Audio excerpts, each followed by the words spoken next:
Hello नमस्कार, कैसे हैं आप सब। तो स्वागत है आप सबका आज के सेशन में। एसएससी सीजीएल 2025 की तैयारी के लिए ये है नेक्स्ट वीडियो। इससे पहले हम लोगों ने डिस्कस किया है जीएस का सिलेबस जो हिस्ट्री से रिलेटेड था। तो यदि आप चैनल पर नए हैं तो सब्सक्राइब कीजिए। एसएससी सीजीएल की तैयारी कर रहे हैं तो जुड़ जाइए चैनल के साथ, क्योंकि यहाँ पर कंटिन्यू होने वाले हैं एसएससी की बातें, एसएससी के क्वेश्चन, मार्क टेस्ट, पीवाईक्यू, सब कुछ। तो चलिए फटाफट से बढ़ते हैं आज के सेशन की तरफ। हमने इससे प्रीवियस सेशन में डिस्कस किया है कि हमारा जीएस का हिस्ट्री का सिलेबस किस तरह से है। सिलेबस को अच्छे से समझना बहुत जरूरी है, क्योंकि अगर सिलेबस समझ में नहीं आएगा तो आपको प्रिपरेशन करने में बहुत मुश्किल होने वाली है।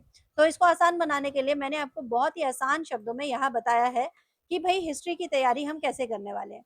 तो चलिए डिस्कस करते हैं, ज्योग्राफी के बारे में भी यहाँ पर बात कर लेते हैं। तो दोस्तों, ज्योग्राफी की अगर मैं बात करूं तो ज्योग्राफी का जो पार्ट है, फिजिकल ज्योग्राफी, यानी कि हमारी जो अर्थ है वो किस तरह से दिखती है, किस तरह से बनी है, उसके स्ट्रक्चर क्या क्या है, उसके लैंड फॉर्म्स कैसे हैं, ये डिस्कस करना है। एटमॉस्फेयर एंड क्लाइमेट, और उसके साथ साथ में हम लोग इंपॉर्टेंट माउंटेन्स, रिवर्स, सॉइल और नेचुरल वेजिटेशन की भी बात करते हैं। फिर आ जाता है इंडियन ज्योग्राफी का वो पार्ट जहां पर हम डिस्कस करेंगे मेजर रिवर्स और उसके डैम के बारे में, ठीक है, जहां से बहुत सारे क्वेश्चंस आते हैं। उसके बाद हम डिस्कस करने वाले हैं एग्रीकल्चर और इरिगेशन। एग्रीकल्चर और इरिगेशन और वेजिटेशन, इन सब के बारे में जो क्वेश्चंस बनेंगे, उन क्वेश्चंस को लेते हुए फिर हम डिस्कस करेंगे कि क्या क्या चीजें हैं जो हमें पढ़ना है। Then will discuss about minerals, forest and water. What are the important types of forest, woods, कितने प्रकार के अलग अलग वन हैं, कितने प्रकार के अलग अलग पेड़ हैं, ये सारी डिस्कस करेंगे। Then state and union territories. वैसे तो ये जो टॉपिक है ये आपका सिविक्स का टॉपिक है, लेकिन हमें इंडियन ज्योग्राफी में इसलिए डिस्कस करना होता है क्योंकि it is on our map. ठीक है, हमारे मैप पे जो भौगोलिक पार्ट है उसमें हमारे स्टेट और यूनियन टेरिटरीज के बारे में विस्तृत जानकारी है जो हम डिस्कस करेंगे। Then what about the climate of India, what sorts of climate of India we have. तो यहाँ पर हम डिस्कस करने वाले हैं कि किस तरह का क्लाइमेट है हमारा। तो हम जानते हैं कि भारत का जो क्लाइमेट है वो ट्रॉपिकल मानसून क्लाइमेट है। ठीक है, मैं जानती हूँ कि सबसे ज्यादा मुश्किल बच्चे वो वहां पे फेस करेंगे जो भी साइंस फील्ड से आ रहे हैं ना, जिन्होंने साइंस पढ़ी है। पर आपने क्लास 10th में तो ज्योग्राफी और हिस्ट्री भी पढ़ी थी, तो हम ये बिल्कुल घबराइएगा मत। 10th के लेवल का ही ज्योग्राफी और हिस्ट्री है, बट हमें थोड़ा सा इसको अच्छे से पढ़ना है। Then national parks, biosphere reserves, very very important. बहुत सारे क्वेश्चंस यहाँ से आए हुए हैं, ठीक है, और ये भी हम डिस्कस करेंगे अपनी क्लासेस में। देन वर्ल्ड ज्योग्राफी में बेसिक सिर्फ पार्ट लेना है, घबराइए मत। वर्ल्ड ज्योग्राफी में हमें बहुत सारी चीजें नहीं पढ़नी है। कितने टाइप के कॉन्टिनेंट्स हैं, कौन कौन से ओशियंस हैं, ठीक है, इसके साथ साथ में कौन से इंपॉर्टेंट कैनल्स हैं, ये भी हम डिस्कस करने वाले हैं। कौन सी इंपॉर्टेंट आपका जो ये हो सकता है कि ट्रेड वे है, वो भी हम डिस्कस करने वाले हैं। Then what about important countries and capital. So as we know कि कितने हमारे कंट्रीज हैं जो इम्पोर्टेंट है और उसके कैपिटल्स क्या क्या है, ये सारी चीजें डिस्कस करेंगे हम विद अवर मॉक टेस्ट। ठीक है, एमसीक्यू भी डिस्कस करेंगे and definitely will do our PYQ also. PYQ क्या होता है, प्रीवियस ईयर जो क्वेश्चन पेपर होता है, और दोस्तों लगभग 40% आपके एग्जामिनेशन में तैयारी करने में मदद करते हैं पीवाईक्यू।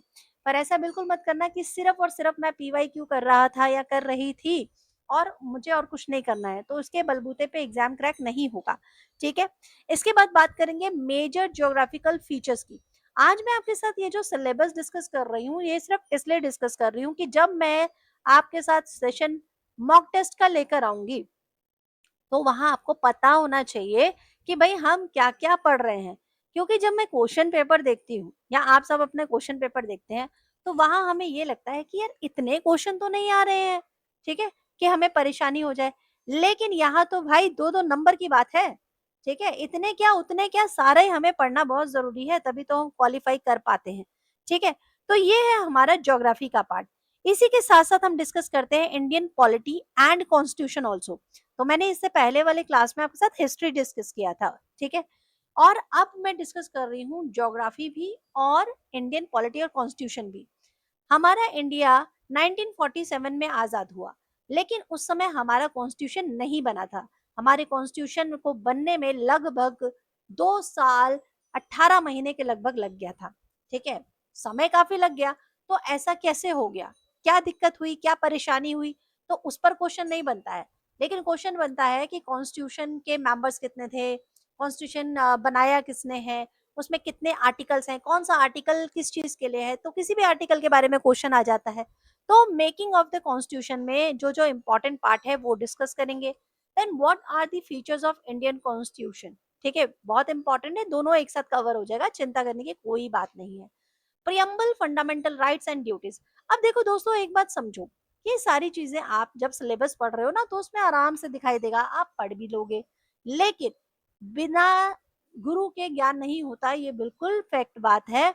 हमने भी अपने टीचर से ही सीखा, उसके बाद ही हम कोई एग्जाम को क्रैक कर पाए हैं। इसी तरह से मैं आपको भी बता रही हूँ कि आप जो भी पढ़ रहे हैं, यदि खुद से पढ़ रहे हैं तो एक बड़ी परीक्षा को हल करने में थोड़ी सी मुश्किल आ सकती है। इसीलिए मैंने ये आपके साथ क्लासेस शुरू की हैं। This is completely free of cost. इसमें आपको कुछ पैसा वैसा नहीं खर्चना है, बस आपको आपके पूरे मन से पढ़ना है, ठीक है। Will do directive principle. बहुत सारे बच्चे हैं जिनको डायरेक्टिव प्रिंसिपल के बारे में नहीं पता, बहुत सारे बच्चे हैं जिनको फंडामेंटल ड्यूटीज और फंडामेंटल राइट्स में कंफ्यूजन है। तो हम ये सारे कंफ्यूजन अपनी क्लासेस में दूर करने वाले हैं। Parliament and state legislature. अच्छा, मैं एक बात और बता देती हूँ, यदि आप एसएससी के साथ साथ में, यदि आप एसएससी के साथ साथ में यूपीएससी की तैयारी कर रहे हैं, यदि आप बीपीएससी की तैयारी कर रहे हैं, यदि आप नेट की तैयारी कर रहे हैं, तो भी ये क्लासेस आपके लिए बहुत ज़्यादा लाभदायक सिद्ध होने वाली हैं। And of course if you are doing your preparation for banking as well, तो बहुत सारे आपके एग्जाम्स हैं जिसमें जीएस का पोर्शन तो आता ही आता है ना, मोस्ट इम्पॉर्टेंट है, आता ही आता है भाई, ये मिस हो ही नहीं सकता है। तो यदि आपको तैयारी करना है जीएस पोर्शन के लिए, तो आप बिल्कुल ये क्लासेस ले सकते हैं। उसके बाद हम लोग इंडियन पॉलिटी में president, prime minister, governor, chief minister, इनके बारे में डिस्कस करेंगे। जुडिशरी में सुप्रीम कोर्ट और हाई कोर्ट, ठीक है, आपने मूवीज में देखा है।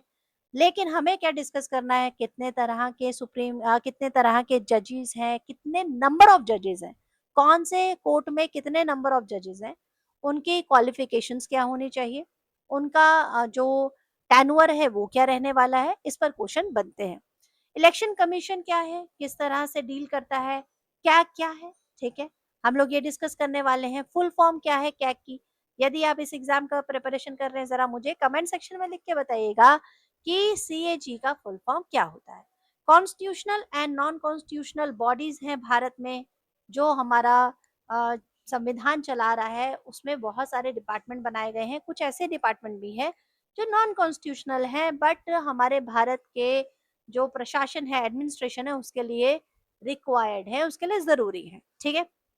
उसके बाद आ जाते हैं लोकल गवर्नमेंट। लोकल गवर्नमेंट में हम पंचायती राज, म्यूनिसिपैलिटीज की बात करने वाले हैं। And the important amendments. Amendments क्या होता है? अमेंडमेंट्स का मतलब होता है जब कॉन्स्टिट्यूशन में कोई बदलाव करना हो, ठीक है, लेकिन हमें उसे पूरी तरह खत्म नहीं करना है, बदलाव करना है, सिर्फ अमेंड करना है उसको। तो इम्पोर्टेंट अमेंडमेंट्स बहुत सारे हुए हैं जब से भारत आजाद हुआ है। ऐसा नहीं है कि कानूनों में फेरबदल नहीं हुआ। तो सारी चीजें डिस्कस करेंगे अपने आने वाले एग्जाम में। So this is all about geography and Indian polity. Next video में हम डिस्कस करने वाले हैं इंडियन इकोनॉमी के बारे में। और जल्दी से तैयारी शुरू कीजिए, क्योंकि हम करने वाले हैं एसएससी सीजीएल जीएस की तैयारी पूरे जोर शोर से। यदि क्लास पसंद आए तो लाइक शेयर सब्सक्राइब जरूर कीजिएगा।